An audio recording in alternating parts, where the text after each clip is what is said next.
ಸ್ವಾಭಿಮಾನಿ ನ್ಯೂಸ್ಗೆ ಸ್ವಾಗತ. ಇಂದಿನ ಪ್ರಮುಖ ಸುದ್ದಿಗಳು.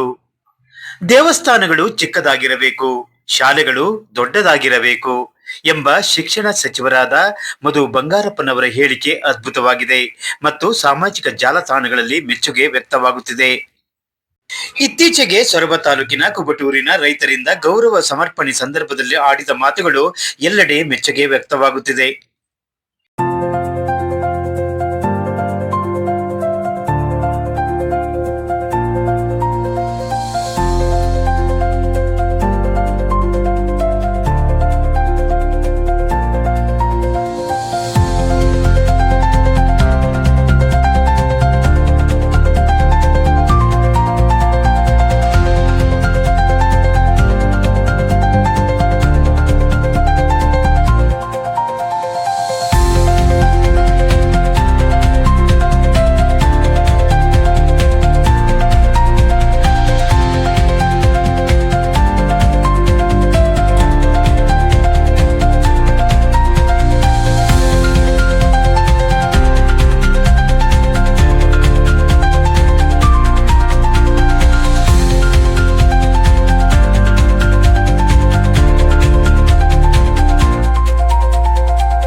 ಅಷ್ಟೇ ಗುಡಿಗಳು ಚಿಕ್ಕದಿರಬೇಕು, ಶಾಲೆ ದೊಡ್ಡದಿರಬೇಕು. ಅದು ಮುಖ್ಯ. ಅದೇ ನಮ್ಮ ದೇಶದ ಭವಿಷ್ಯ.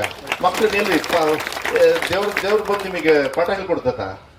ದೇವ್ರು ನೋಡ್ಬೇಕು, ಬನ್ನಿ ಮುಡಿಬೇಕು, ನಮಸ್ಕಾರ ಮಾಡ್ಬೇಕು, ಅದೆಲ್ಲ ಇದ್ದಿದ್ದೆ. ಆದ್ರೆ ನಿಜವಾಗ್ಲೂ ನಿಮಗೆ ದೇವ್ರ ಪ್ರಸಾದ ಯಾವಾಗ ಬರುತ್ತೆ ಅಂದ್ರೆ ಆ ಮಕ್ಕಳಿಗೆ ಯಾವಾಗ ನೀವು ವಿದ್ಯಾಭ್ಯಾಸವನ್ನ ಇಂಥ ಮೇಷ್ಟ್ರ ಮೂಲಕ ಕೊಡಿಸ್ತಿರಲ್ಲ, ಅವರೇ ನಮಗೆ ಪೂಜಾರ್ರು, ಯಾರು ಮೇಷ್ಟ್ರು. ಅವಾಗ ನಿಮಗೆ ಒಳ್ಳೇದಾಗ್ತದೆ. ಅಂತ ಇಲಾಖೆನ ಇವಾಗ ಮೇಷ್ಟ್ರು ಹೇಳಿದ್ದು ಮಧು ಬಂಗಾರಪ್ಪ ಅವ್ರು ಇಂಥ ಇಲಾಖೆಯಲ್ಲಿ ಇದ್ದಾರೆ ಅಂತ ಹೇಳಿ. ಎಷ್ಟು ಮಕ್ಕಳಿಗೆ ನನ್ನ ಇಲಾಖೆಯಲ್ಲಿ ಬರ್ತದೆ ಗೊತ್ತಾ? ನೀವೆಲ್ಲ ಈ ಮಕ್ಕಳೆಲ್ಲ ಸೇರಿ 1,08,00,000 ಮಕ್ಕಳು ನನ್ನ ಇಲಾಖೆಯಲ್ಲಿ ಬರ್ತಾರೆ. ಹುಟ್ಟೂರವ್ರಿಗೆ ಗೊತ್ತೇ ಇಲ್ಲ ಇದು. ಯಾಕಂದ್ರೆ ಇವತ್ತೇ ನಾ ಭಾಷಣ ಹೊಡಿತಾ ಇರೋದು. ಜನರು ಸೇರಿರೋದು ಇವತ್ತೇ. ನಿಜ ಹೇಳ್ಬೇಕಂದ್ರೆ ಸತ್ಯವಾಗ್ಲೂ ಹೇಳ್ತೀನಿ. ಓಟ್ ಹಾಕಿರಿ, ಬಂದು ಮಾತಾಡ್ಬೇಕು, ಮನೆಗೆ ಬರ್ಬೇಕು, ಕೇಳ್ಬೇಕು. ಕುಟ್ಟೂರಿಂದ ಮಧು ಬಂಗಾರಪ್ಪ ಅವರು ಕುಟ್ಟೂರಲ್ಲಿದ್ದು ಇಡೀ ರಾಜ್ಯದ ಶಿಕ್ಷಣ ಇಲಾಖೆನ ಹ್ಯಾಂಡಲ್ ಮಾಡ್ತಾನಂತ ಹೇಳಿದ್ರೆ ನಮ್ಮ ಊರಲ್ಲಿ ಅಭಿವೃದ್ಧಿ ಆಗ್ಬೇಕೋ ಬೇಡ? ನೀವು ಕೇಳ್ಬೇಕೋ ಬೇಡ? ನನಗೆ ಹೆಂಗ್ ಗೊತ್ತಾಗ್ಬೇಕು ಏನ್ ಕೆಲಸ ಅಂತ ಹೇಳಿ? ಏನೋ ಪಾಪ ಬರ್ತೀರಿ, ಕೇಳ್ತೀರಿ, ನನ್ಗೆ ಆದಷ್ಟು ನಾ ಮಾಡ್ತೀನಿ. ನೀವು ಕೇಳಲಿಲ್ಲ ಅಂದ್ರೆ ಅದು ತಪ್ಪಾಗ್ತದೆ. ನಾನು ಯಾವತ್ತೂ ನೀವು ಯಾರಿಗೆ ಓಟ್ ಹಾಕಿದ್ದೀರಿ ಅಂತ ಕೇಳಲ್ಲ. ಆದ್ರೆ ಅಧಿಕಾರ ಎಷ್ಟು ದಿವಸ ಇರ್ತದ ಗೊತ್ತಿಲ್ಲ. ಉಪಯೋಗ ಮಾಡ್ಕೊಳ್ಳೋ ಬುದ್ಧಿವಂತರು ನೀವಾಗಬೇಕು, ಇಲ್ಲ ಅಂದ್ರೆ ಆಗೋದಿಲ್ಲ. ಹಿಂದೆ ಮಿನಿಸ್ಟರ್ ಎಲ್ಲ ಇದ್ದಾಗ ಬೇರೆಯವ್ರು ಏನ್ ಮಾಡಿದ್ರು ಅಂತ ನಾ ಕೇಳಲ್ಲ. ಬೇರೆಯವ್ರನ್ನ ದ್ವೇಷ ಮಾಡಿ ನಾನು ಯಾವತ್ತೂ ನನ್ನ ಜೀವನದಲ್ಲಿ ಓಟ್ ಹಾಕ್ಸ್ಕೊಂಡಿಲ್ಲ. ನನ್ನ ವಿಶ್ವಾಸದ ಮೇಲೆ ಹೋದ್ಸತಿ ಸೋತಿದ್ದೀನಿ. ದಯವಿಟ್ಟು ಅವಕಾಶ ಕೊಡ್ರಿ, ನನ್ನನ್ನು ಗೆಲ್ಲಿಸ್ರಿ, ನಾ ಒಳ್ಳೆ ಕೆಲಸ ಮಾಡ್ತೀನಿ ಅಂತ. ಇವತ್ತು ಶಿಕ್ಷಣ ಇಲಾಖೆ 76,000 ಶಾಲೆ ಬರ್ತಾವೆ. ಅಮ್ಮ ತಂಗಿ, 76,000 ಶಾಲೆ, ನಿಮ್ ಕುಟ್ಟೂರು ಶಾಲೆನೂ ಸೇರಿ. ಅವತ್ತು ನಾನು 10 ಲಕ್ಷ ಕೊಟ್ಟನಪ್ಪ. ಇಷ್ಟು ಜನರು ಯಾರಾದ್ರು ಬಂದ್ರ? ನೀವು ಯಾಕೆ ಬರ್ಲಿಲ್ಲ? ಮನ್ಸಿಗೆ ಬೇಜಾರಾಗಲ್ಲ? ಅವತ್ತು ಎಲ್ಲ ಹುಡುಗರೆಲ್ಲ ಸೇರಿ ನಮ್ಮ ಅಪ್ಪವ್ರು ಓದಿರೋ ಶಾಲೆ, ಹೌದಾ? ನೀವು ಬಂದಿದ್ರ ಅವತ್ತು? ಯಾಕೆ ಬರ್ಲಿಲ್ಲ ಮೇಸ್ಟ್ರೆ?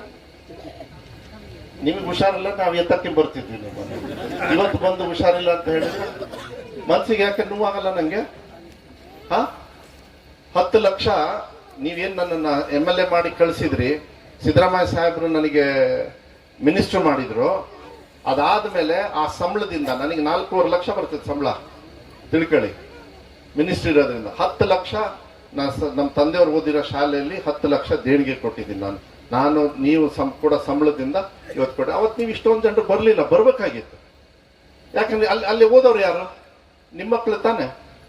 ನನ್ನ ಮಗ ಓದಲ್ಲ. ಆದ್ರೆ ನಮ್ಮ ಮಕ್ಕಳು ಸಮಾನನೇ ನಿಮ್ಮ ಮಕ್ಕಳು ಅಂತಕ್ಕಂಥ ನಿಟ್ಟಿನಲ್ಲಿ ಇವತ್ತು ಒಳ್ಳೆ ಎಜುಕೇಶನ್ ಸಿಗ್ಬೇಕಂತ ಹೇಳಿ ಇವತ್ತು ಕುಟ್ಟೂರು ಶಾಲೆಗೆ 10 ಲಕ್ಷ ನಾನು ಕೊಟ್ಟು ಅವತ್ತು ನೀವು ಬರ್ಬೇಕಾಯ್ತು. ಬರ್ಲಿಲ್ಲ ಅಂದ್ರೆ ಬರಲ್ಲ. ಮುಂದೆ ಯಾವುದೇ ಕಾರ್ಯಕ್ರಮ ಆಯ್ತು ಬರ್ಬೇಕು, ಎದ್ದು ಕೇಳ್ಬೇಕು. ನೀವು ಪುಕ್ಷಟೆ ಹಾಕಿಲ್ಲ ಓಟ್ ನಂಗೆ, ನಿಮಗೆ ದುಡಿಯಕ್ಕೆ ನನಗೆ ಹಾಕ್ಸಿರೋದು. ನಾನು MLA ಆಗಿ ಮಿನಿಸ್ಟರ್ ಆಗಿರೋದು ಅದಕ್ಕೆ. 57 ಲಕ್ಷ ಜನರಿಗೆ ಮಧ್ಯಾಹ್ನ ಊಟ ಕೊಡ್ತೀವಿ ಗೊತ್ತಾ? ನನ್ನ ಇಲಾಖೆಯಲ್ಲಿ ಬೆಳಗ್ಗೆ ಹಾಲು ಕೊಡ್ತೀವಿ ಗೊತ್ತಲ್ಲ? ಮಕ್ಳಿಗೆ ಹಾಲು ಕೊಡ್ತಾರೆ ತಾನೆ ಅಮ್ಮ ತಂಗಿ ಹೋದಾಗ. ಆಮೇಲೆ ಅದಕ್ಕೆ ರಾಗಿ ಮಾಡಿ ಕೊಡ್ತಾರೆ. ಈ ವರ್ಷದಿಂದ 5 ದಿವಸನೂ ಕೊಡ್ತಾ ಇದೀವಿ. ರಾಗಿ ಮಾಲ್ಟ್, ಹಾಲು, ಮೊಟ್ಟೆ ತಿಂದೇ ಇರೋರು ಬಾಳೆಹಣ್ಣು, ಚೀಕಿ ನಿಲ್ಸ್ಬಿಟ್ಟಾರಲ್ಲ, ನಿಲ್ಸ್ಬಿಡ್ಬೇಕು, ಚೀಕಿ ಬೇಡ ಅದು. ಬಾಳೆಹಣ್ಣು, ಮೊಟ್ಟೆನೇ ಜಾಸ್ತಿ ತಿನ್ನೋದೆಲ್ಲ. ನೀನ್ ಎಂತ ತಿಂತೀಯ?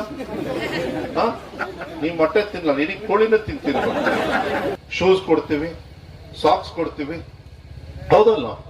ಮತ್ತೆ ಇದೆಲ್ಲ ಕೊಟ್ಟು ಮಕ್ಕಳನ್ನ ಚೆನ್ನಾಗಿ ಓದಿಸ್ಬೇಕು, ಶಾಲೆ ಕಳಿಸಿ. ಕೆಲವು ಆಗುತ್ತೆ, ಸರ್ಕಾರಿ ಶಾಲೆಯಿಂದ ಕೆಲವು ಸತಿ ದುರಸ್ಥಿತಿ ಇರ್ತದೆ, ಲೀಕ್ ಆಗುತ್ತೆ, ಹಂಚು ಸರಿ ಇರಲ್ಲ, ಅದೆಲ್ಲ ಸರಿ ಮಾಡೋಣ. ಅದು ಒಂದೇ ಸತಿ ಮಾಡಕ್ ಆಗಲ್ಲ. ಯಾಕಂದ್ರೆ 76,000 ಶಾಲೆ ಅಂದ್ರೆ 46,000 ಸರ್ಕಾರಿ ಶಾಲೆ, 13,000 ಅನುದಾನಿತ ಶಾಲೆ, ಟೋಟಲ್ 76,000 ಪ್ರೈವೇಟು ಸೇರಿ ನನ್ನ ಇಲಾಖೆಯಲ್ಲಿ ಇರೋದು. 57 ಲಕ್ಷ ಮೊಟ್ಟೆ ದಿನ ಕೊಡ್ತೀವಿ, ತಿಳ್ಕೊಳ್ಳಿ. ಮೊಟ್ಟೆ ಇಲ್ಲ ಬಾಳೆಹಣ್ಣು ದಿನ, ವಾರದಲ್ಲಿ 6 ದಿವಸ. ಈಗ ತಾನೇ ಒಂದು ಫೋನ್ ಬಂತು, ಯಾರ್ದು ಬಂತು ಗೊತ್ತಾತ? ಕೇಳಿದ್ರ ಯಾರಾದ್ರು? ಯಾರು ಕೇಳಲಿಲ್ಲಲ್ಲ? ಸುಧಾಮೂರ್ತಿ ಅಂದ್ರೆ ಗೊತ್ತಾತ? ಯಾರು ಹೇಳ್ರಿ?